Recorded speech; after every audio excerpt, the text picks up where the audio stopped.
The 1987 Constitution, Definition, Nature, and Concepts. Political Law.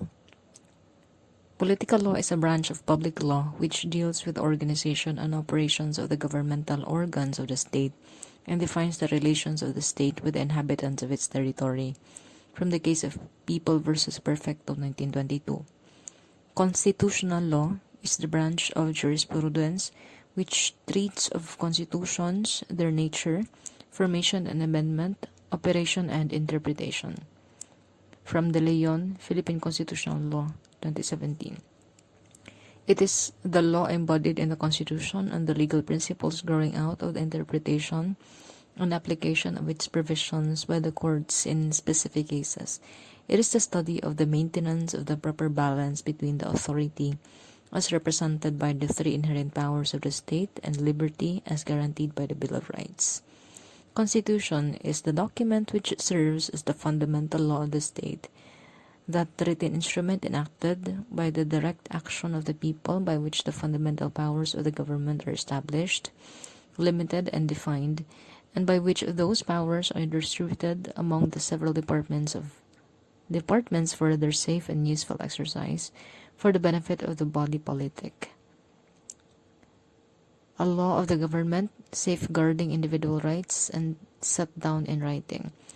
Constitution is a written instrument by which the fundamental power of the government is established, limited, and defined, and by which these powers are distributed among several branches for their safe and useful exercise for the benefit of the people.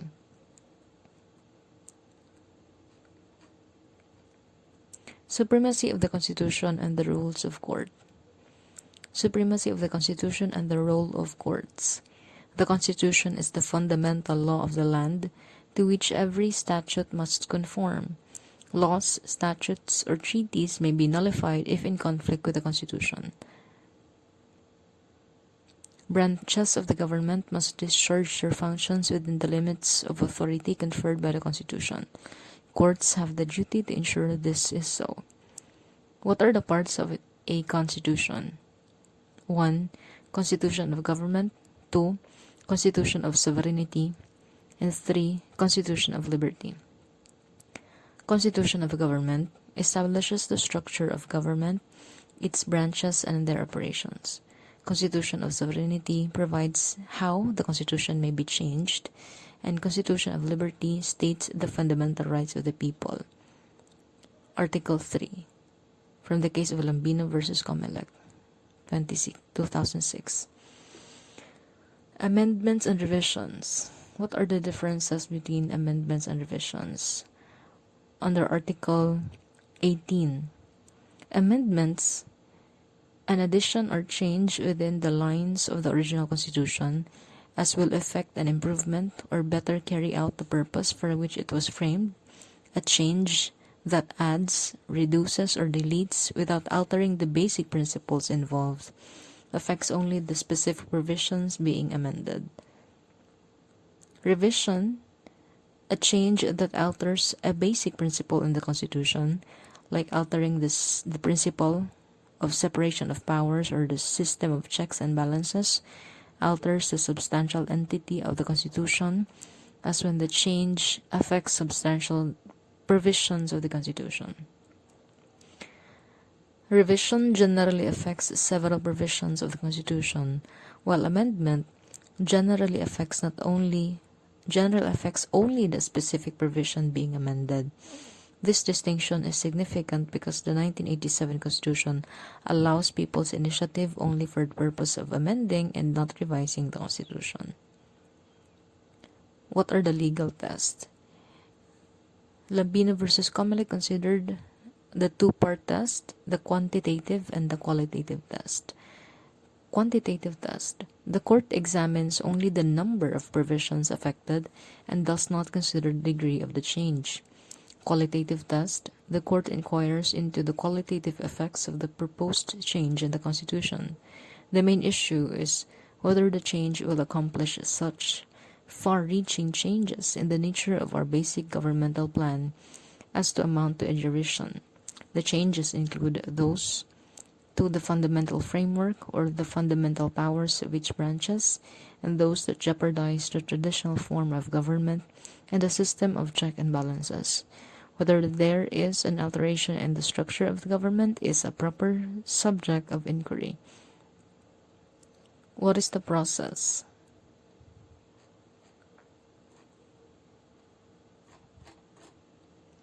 There are 2 steps in the amendatory process. First is proposal, and second is ratification. For proposal, this refers to the adoption of the suggested change in the Constitution. So who may change? It can be the Congress, the Constitutional Convention, or the people. For Congress, as a Constituent Assembly, a vote of 3/4 of all its members. For the Constitutional Convention, called into existence by 1, 2/3 of all members of the Congress, and or 2, the electorate in a referendum called for by a majority of all members of the Congress. If people, through a people's initiative, a petition of at least 12% of the total number of registered voters, every legislative district must be represented by at least 3% of the registered voters therein. What are the limitations on initiative? No amendment in this manner shall be authorized within 5 years following the ratification of the 1987 Constitution, nor more often than once every 5 years thereafter. Ratification. The proposed amendment shall be submitted to the people and shall be deemed ratified by the majority of the votes cast in a plebiscite held not earlier than 60 days nor later than 90 days, 1. After approval of the proposal by the Congress or Constitutional Convention, or 2, after certification by the Comelec of the sufficient petition of the people.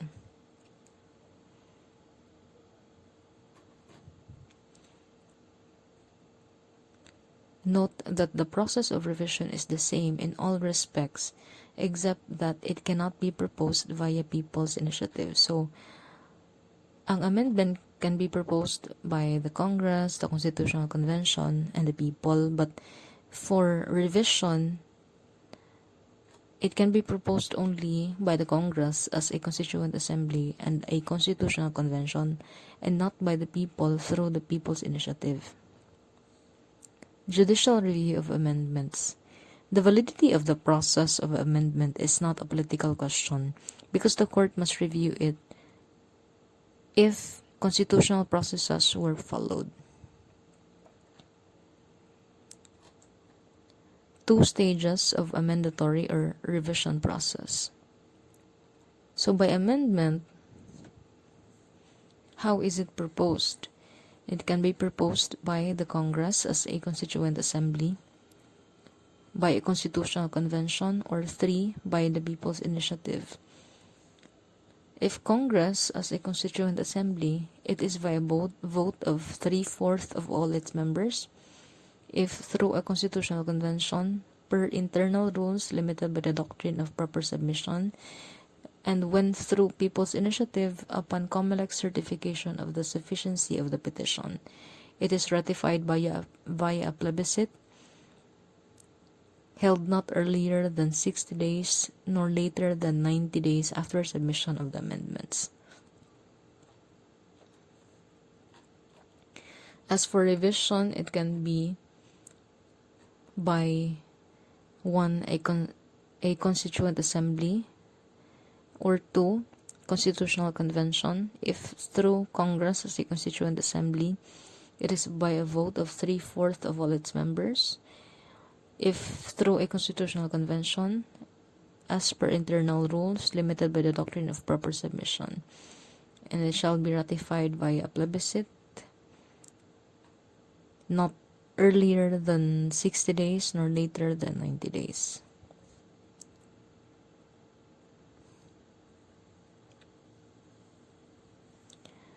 Table of cases regarding constitutional amendments and changes in the government. The case of Mabanag versus Lopez Vito, the congressional resolution proposing the parity amendment, which was overturned in Gonzalez versus Comelec. So the facts of Mabanag versus Vito is the resolution of the Congress proposing the parity amendment was assailed on the grounds that it did not comply with the 3/4 rule prescribed by the Constitution. The court ruled that petition should be dismissed. The proposal of amendments to the Constitution is a political question. The enrolled copy of the resolution, in which it was certified that the proposal had been approved by the required vote, was conclusive upon the courts. Gonzalez versus Comelec, the resolutions of both houses calling for the 1971 Constitutional Convention and the amendments to the 1935 Constitution. So the facts of this case: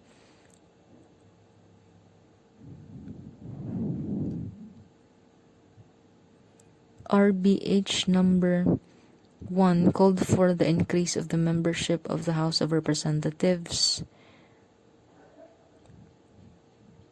RBH number 2 called for the Constitutional Convention.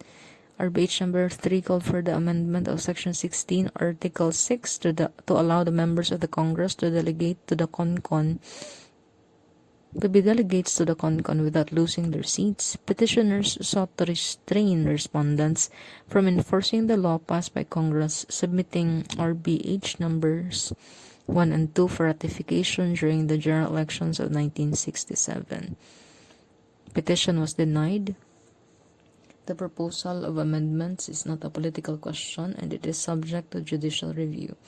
Congress may propose amendments at the same time call for a constituent assembly. Ratification may be done simultaneously with a general election in a special election called specially for that purpose. There was proper submission. The case of Javellana versus Executive Secretary on ratification. Facts of the case: petitioners sought to enjoin implementation of any of the provisions of the new Constitution which was not found in the 1935 Constitution on the theory that it was not validly ratified in accordance with Article 1, Section 15. Ruling: although the question of whether the Constitution was validly ratified is a justiciable question, the question of whether a Constitution has come into force and effect is a political question and beyond the court's competence. Sanidad versus Comelec. Facts of the case: petitioners questioned the authority of the President in issuing several presidential decrees proposing the amendments to the new Constitution and calling for a national referendum plebiscite for the said amendments. Ruling: the amending process, both as to proposal and ratification, is justiciable. In a crisis government, the President shall have the power to assume the constituent power to propose amendments lodged in the legislative body. The case of Mitra versus Comelec, 1973 Constitution. Facts of the case: petitioners argued that the 1973 Constitution never validly took effect on the theory that the 1973 Constitution was still and is still at the stage of proposal. They asked for the court to order a plebiscite for the ratification of the 1973 Constitution. Ruling: even without valid ratification, a new constitution could come into force and effect by the acquiescence of the people. Popular acquiescence to the new constitution gives the document the force and effect of the fundamental law of the land, regardless of the method of ratification. If it is accepted by the people, as shown in their participation in several elections and referenda since then, in whom sovereignty resides according to the Constitution, the courts cannot refuse to yield assent to such political question. The case of Defensor Santiago versus Comelec. Facts of the case: petitioners seek to enjoin respondent Comelec from acting on the petition by the Pirma Group asking for an order fixing details on how to collect signatures for the People's Initiative to amend the Constitution. Ruling, the Comelec was permanently enjoined from entertaining or taking cognizance of any petition for initiative until a sufficient law shall have been validly enacted to provide for the implementation of the system. The system of initiative under Article 17, Section 2 is not self-executory and needs an enabling law before the right of the people could be exercised. However, an examination of its provisions revealed that RA 6735 is incomplete, inadequate, or wanting in essential terms and conditions insofar as initiative on amendments to the Constitution is concerned. Estrada versus Desierto, EDSA 2. Facts of the case: Estrada questions the legitimacy of Arroyo, a government, and claims that he did not resign from position and that Arroyo is merely an acting president. Ruling, the government arising from EDSA 1 was extra-constitutional, while EDSA 2 was a constitutional exercise of the right to free speech, freedom of assembly, and to petition the government for redress.